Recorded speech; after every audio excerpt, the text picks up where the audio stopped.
শারদীয় দুর্গোৎসবের আনুষ্ঠানিকতা জানাতে রাজধানী ঢাকেশ্বরীতে আছেন শারমিন পুতুল, আর উত্তর শহর সৈয়দপুরে আছেন মোকাররম হোসেন। শুরুতেই যেতে চাই পুতুলের কাছে। পুতুল, জানাবেন যে দেবী দুর্গার আমন্ত্রণ এবং অধিবাসের মধ্যে সন্ধ্যার আনুষ্ঠানিকতা শুরু হওয়ার কথা, সে বিষয়ে কি তথ্য আছে আপনার কাছে?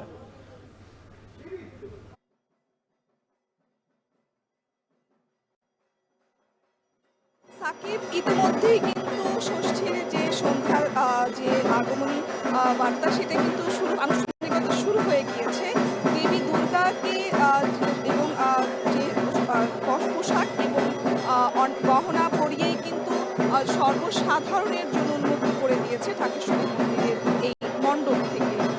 এবং এই দেবী দুর্গা সকালবেলাতেই কিন্তু আপনার বিধি পূজার মধ্য দিয়েই ষষ্ঠীর আনুষ্ঠানিকতা এবং সনাতন ধর্মাবলম্বীদের যে বড় দুর্গা উৎসবের আনুষ্ঠানিকতা কিন্তু শুরু হয়ে গিয়েছে। দেবী দুর্গা স্বর্গলোকের কৈলাস থেকে মর্তে এসেছেন গজে চড়ে, এবং যাবেন কিন্তু তিনি দোলায় চড়ে কিন্তু যাবেন। এই ইতিমধ্যেই ঢাকেশ্বরী মন্দিরে আপনি শুনতে পাচ্ছেন যে ঢাক, ঢোল এবং ধূপকাঠির যে জ্বালিয়ে কিন্তু দেবী দুর্গাকে আমন্ত্রণ জানানো হয়েছে এবং অধিবাসন জানিয়েছেন। তারপরে আপনি দেখতে পাচ্ছেন যে যারা পুরোহিত এবং ভক্তকুলেরা কিন্তু আপনার আরতি করে দেবী দুর্গা, লক্ষ্মী, গণেশ এবং সরস্বতী সবাইকে কিন্তু বরণ করে নিচ্ছেন নিজেদের মতো করে। এবং এই দেবী দুর্গার দর্শন নিতে কিন্তু ঢাকেশ্বরী মন্দিরে অনেক ভক্তকুলে এসেছেন মাকে একবার দেখার জন্য।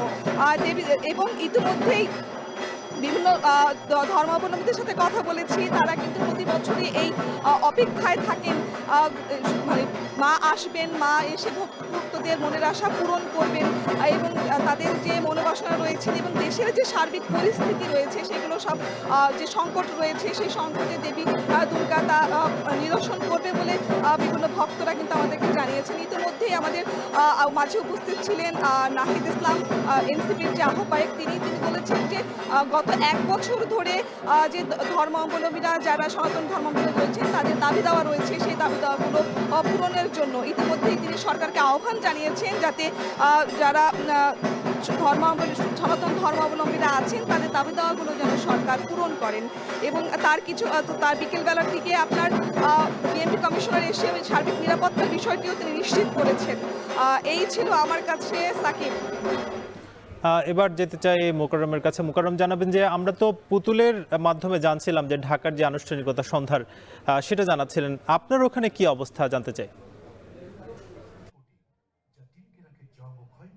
সাকিব, উত্তরের সনাতন ধর্মাবলম্বী অধ্যুষিত এলাকাগুলোতে এই মুহূর্তে আসলে উৎসবের আমেজ বিরাজ করছে। আকাশে কান পাতলেই ঢাকের সঙ্গে কাঠির যে শব্দ সেটি কানে আসছে এবং বাতাসে যে ধূপের গন্ধ সেটি কিন্তু এখন নাকে আসছে। তার মানে জানান দিচ্ছে যে উৎসব শুরু হয়েছে। সকালে পূজার যে আনুষ্ঠানিকতা, ষষ্ঠী পূজার আনুষ্ঠানিকতা সেটি শুরু হয়েছে। এরপরে দিনভর নানা প্রস্তুতির মধ্য দিয়ে সন্ধ্যায় এখন দুর্গা দেবীর আমন্ত্রণ এবং অধিবাসের যে আনুষ্ঠানিকতা সেটি চলছে। সাকিব, জানিয়ে রেখে সৈয়দপুরের উত্তরাঞ্চলের একটি ব্যবসা বাণিজ্যের বড় হাব হওয়ায় কিন্তু এখানকার পূজা মণ্ডপগুলোতে জৌলুস এবং আয়োজনের একেবারেই সংকীর্ণতা থাকে না। সামর্থ্যের সবটুকু ঢেলে দিয়ে এখানকার পূজা মণ্ডপগুলো আসলে জমে ওঠে এবং ভরে ওঠে। এবং এখন যেই মণ্ডপে আমরা রয়েছি এটি সৈয়দপুর শহরের খুবই সন্নিকটে এবং এখানে বিকেলের পর থেকেই ভক্ত অনুরাগী শুভানুধ্যায়ী যারা আছেন তারা আসলে দুর্গা দেবী দর্শনের জন্য আসছেন এবং তারা তাদের স্বপ্নের কথা, তাদের উৎসবের কথা জানাচ্ছেন।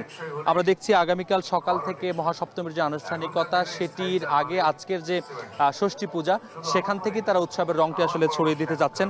এবং তারা বলছেন যে দুর্গা দেবী যেভাবে অসুর শক্তির হাত থেকে সমস্ত দেবতা একত্রিত হয়ে যেভাবে সকল অমঙ্গলকে বিনাশ করছিলেন, এবারও যেহেতু তিনি গজে চড়ে আসবেন এবং পালকিতে চড়ে ফিরে যাবেন এবং পালকিতে ফিরে যাওয়াটা যেহেতু একটা অশুভ বার্তার একটা ইঙ্গিত বহন করে এবং তারা বলছেন যে এই অশুভ অকল্যাণ যেন ধরায় না আসে সেই প্রার্থনা তারা করবেন। একই সঙ্গে ধর্মীয় সম্প্রীতি এবং সৌহার্দ্যতার যে বার্তা সেটিও তারা ছড়িয়ে দেবার অঙ্গীকার ব্যক্ত করছেন। আইন শৃঙ্খলা পরিস্থিতি যদি জানিয়ে রাখি তাহলে বলতে হয় যে পূজা মণ্ডপ মণ্ডপগুলোতে পর্যাপ্ত সংখ্যক আইন শৃঙ্খলা রক্ষাকারী বাহিনীর সদস্যদের উপস্থিতি আমরা দেখছি।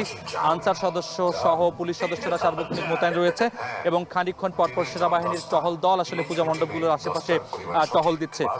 গত দুদিন আগেও র্যাবের মহাপরিচালক এই উত্তরবঙ্গ সফর করেছেন। সেই উত্তরবঙ্গ সফরে তিনি নিরাপত্তার বিষয়ে আশ্বস্ত করেছেন। তিনি বলেছেন যে সার্বিক আইন শৃঙ্খলা পরিস্থিতি স্বাভাবিক থাকবে এবং বিশৃঙ্খলা এড়াতে তিনি বলেছেন যে সামাজিক যোগাযোগ মাধ্যমে যারা গুজব রটনা করে, গুজব রটনাকারীর বিরুদ্ধে তিনি হুঁশিয়ারি উচ্চারণ করেছেন এবং পূজা মণ্ডপ এবং মন্দিরগুলোতে বলেছেন যে বিশৃঙ্খলা এড়াতে সার্বক্ষণিক নিরবিচ্ছিন্ন বিদ্যুৎ নিশ্চিত করার কথা তিনি বলেছেন এবং একই সঙ্গে সিসিটিভির আওতায় রাখার পরামর্শ দিয়েছেন।